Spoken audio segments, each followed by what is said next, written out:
हरिओम गुरु प्रेमियों, प्रेरणादायक दृष्टांत मोह और ममता। एक सेठ जी थे, काफी बूढ़े हो गए थे। दाना दलने की एक चक्की थी, उनकी दुकान पर बैठे थे। बूढ़े होने पर भी दाना दल रहे थे, दलते जाते कहते जाते, इस जीवन से तो मौत अच्छी है। इसी समय एक साधु दुकान के पास से होकर निकले। उन्होंने सेठ जी के ये शब्द सुने, सोचा कितना दुखी है यह व्यक्ति, इसकी सहायता करनी चाहिए। उसके पास जाकर बोले, सेठ बहुत दुखी लगता है तू, मेरे पास एक विद्या है, यदि तू चाहे तो तुझे स्वर्ग ले जा सकता हूँ, चलता है तो चल, यहाँ के दुखों से छुटकारा मिल जाएगा।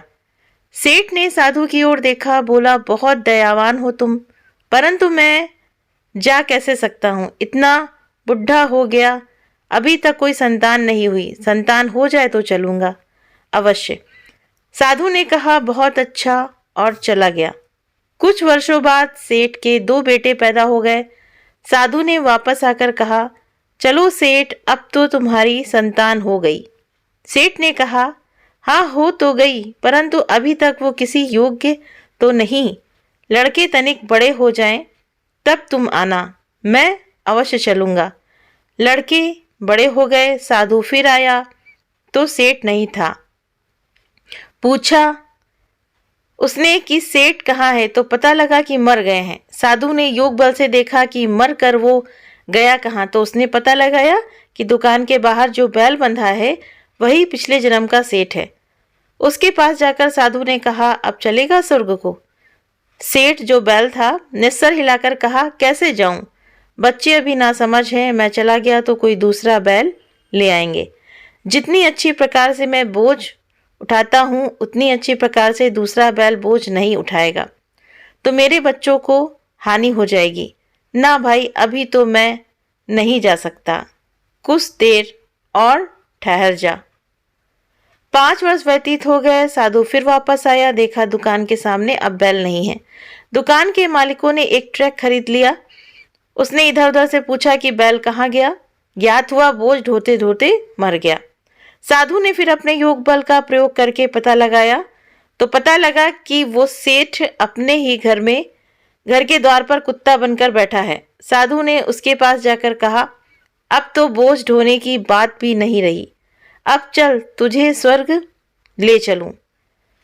कुत्ते के शरीर में बैठे सेठ ने कहा, अरे कैसे ले चलेगा, देखता नहीं कि मेरी बहू ने कितने आभूषण पहन रखे हैं, मेरे लड़के घर में नहीं है, यदि कोई चोर आ गया तो बहू को बचाएगा कौन। नहीं बाबा तुम जाओ, अभी मैं नहीं जा सकता।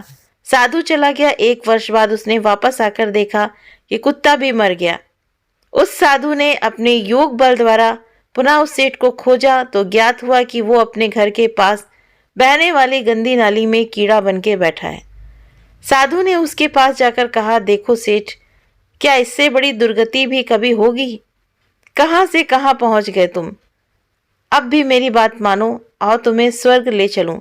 कीड़े के शरीर में बैठे सेठ ने चिल्लाकर कहा, चला जा यहाँ से, क्या मैं ही रह गया हूँ स्वर्ग जाने के लिए, उनको ले जा, मुझको यहीं पड़ा रहने दे, यहाँ पोतों पोतियों को आते जाते देखकर प्रसन्न होता हूँ, स्वर्ग में क्या मैं तेरा मुख देखा करूँगा। तो प्रेमियों, ये है मोह के चक्र में फंसे रहने का परिणाम। ये मोह का चक्र आत्मा को नीचे ही नीचे ढकेलता चला जाता है। नहीं, इस प्रकार के कर्म मत करो, कर्म करो अवश्य, परंतु मोह और ममता से परे हट। इसीलिए गुरु कहते हैं कि प्रेम सबसे करो, मोह किसी से नहीं करो, क्योंकि मोह का फंद होता है वो बहुत ही भयानक होता है। मोह के कारण ही, जैसे ये सेठ है तो वो अपना शरीर नहीं छोड़ना चाहता था, कितनी कितनी योनियां इसको मिली, लेकिन गुरु यही समझाते हैं कि तुम मोह नहीं, सबसे प्रेम करना सीखो। मोह के कारण ही तुम्हें दुख लगता है, तुम अपने परमात्मिक पथ से भटक जाते हो सिर्फ मोह के कारण।